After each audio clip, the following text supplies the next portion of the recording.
Parece que as coisas estão bem complicadas para o retorno do nosso amiguinho Neymar. Ele que veio de um afastamento de aproximadamente um ano devido a uma ruptura do ligamento cruzado anterior, mais ruptura do menisco, agora não conseguiu nem completar praticamente 28 minutos de jogo no primeiro tempo, aonde ele apresentou novamente um quadro de ruptura agora do tendão da coxa direita, emitido pelo clube no dia 6, né, dizendo que possivelmente ele fique 6 semanas de afastamento. E antes que tu dê piti na cadeira, cara, eu quero deixar claro que a proposta desse vídeo não é fazer uma criticazinha a respeito de vídeos de 15 segundos, que nem a gente vê especialistas na internet comentando sobre. A proposta é fazer uma crítica embasada a respeito do modelo de retorno ao esporte que o pessoal da reabilitação utiliza com atletas e que possivelmente o Neymar possa vir a ter passado por isso. Agora na tela, vocês estão vendo um estudo que traz o modelo RTS, né, o Return to Sport. Esse modelo é uma abordagem muito utilizada na reabilitação esportiva e que divide esse processo de recuperação em várias etapas, indo desde a parte da reabilitação até o retorno às competições. Nesse modelo de trabalho, eles apresentam essa imagem. Então, se vocês observarem aqui nesse quadro final, a gente começa a perceber o seguinte: o retorno à competição acontece antes ao retorno do desempenho. E é aí que começa o problema. Será que a gente não está colocando esse atleta num risco elevado, retornando ele à competição, sendo que ele nem melhorou as funções dele, ele não tem rendimento para suportar o primeiro tempo, cara? E estão querendo botar o cara de novo ao jogo. Vocês conseguem perceber o nível de loucura que é isso? Rapaz, tá certo isso. Faz algum sentido eu fazer o atleta voltar a competir, sendo que ele nem recuperou o desempenho físico dele antigo à lesão? Como é que eu vou fazer um atleta performar mais e evitar lesões, sendo que agora, após o processo de reabilitação, ele está mais fraco, mais lento, com menor capacidade de aplicar força do que ele tinha antes da lesão?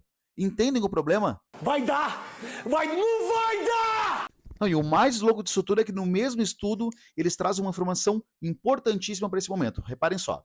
O próprio estudo revela que 65% dos atletas conseguem retornar ao desempenho que tinham antes da lesão.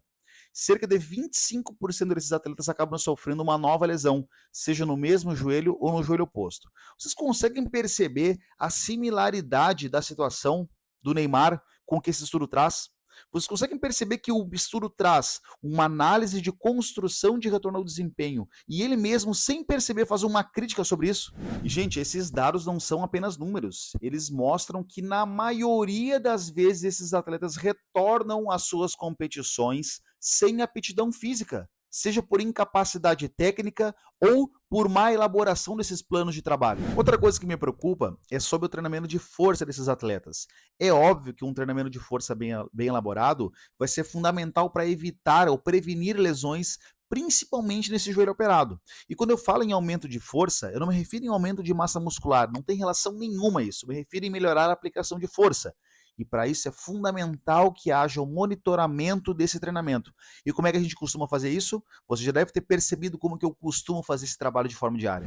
Eu acho um absurdo pensar que os preparadores físicos que trabalham com o Neymar, que a equipe técnica que trabalha com ele, não tem acesso a ferramentas, a medidores de velocidade, a transdutores lineares, a um frequencímetro, cara. Ferramentas tecnológicas que vêm para somar os benefícios daquele treinamento, para poder comprovar que aquilo que nós estamos fazendo realmente tem uma função. E não venham me dizer, cara, que esse negócio é caro, isso e aquilo. A gente está falando de um atleta de elite, cara. Se eu que moro no cu do mundo do interior tenho acesso a isso, como é que um preparador físico, um atleta como esse, não tem acesso a uma ferramenta como essas? Então eu não consigo acreditar que o Neymar, com todo o poder aquisitivo que ele tenha, não seja possível contratar uma equipe, ou pelo menos um único profissional que consiga fazer o que eu faço com um monte de atletas. O que eu faria numa situação como essa? Primeiramente, um bom monitoramento desse treinamento, e para isso é fundamental que haja ferramentas tecnológicas, como no caso dos acelerômetros, para monitorar diariamente, a cada repetição, a cada sessão de treinamento, se esse atleta realmente está melhorando. Então, como conclusão, a gente pode dizer que houve uma falha na comunicação da equipe técnica que trabalha com ele, tanto da parte da preparação técnica, preparação física e reabilitação.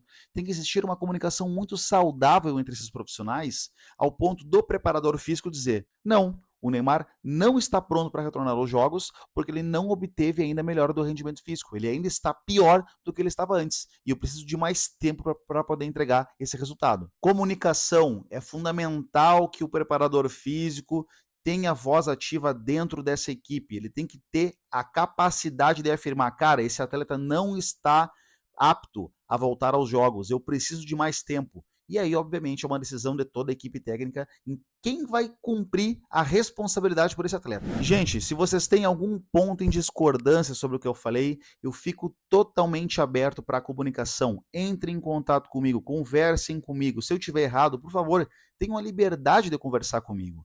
Isso aqui é o meu espaço, é o meu momento de falar um pouco sobre isso. Eu quero que vocês, obviamente, também tenham essa possibilidade. Lembrando que o ano que vem eu vou estar lançando a minha formação online. Vai ser uma formação de 3 meses de conhecimento profundo sobre o treinamento de força, vinculado ao monitoramento pela velocidade. Eu tenho certeza que as minhas dúvidas que eu trouxe hoje para vocês serão dúvidas que eu estarei esclarecendo nesse material, beleza? Valeu!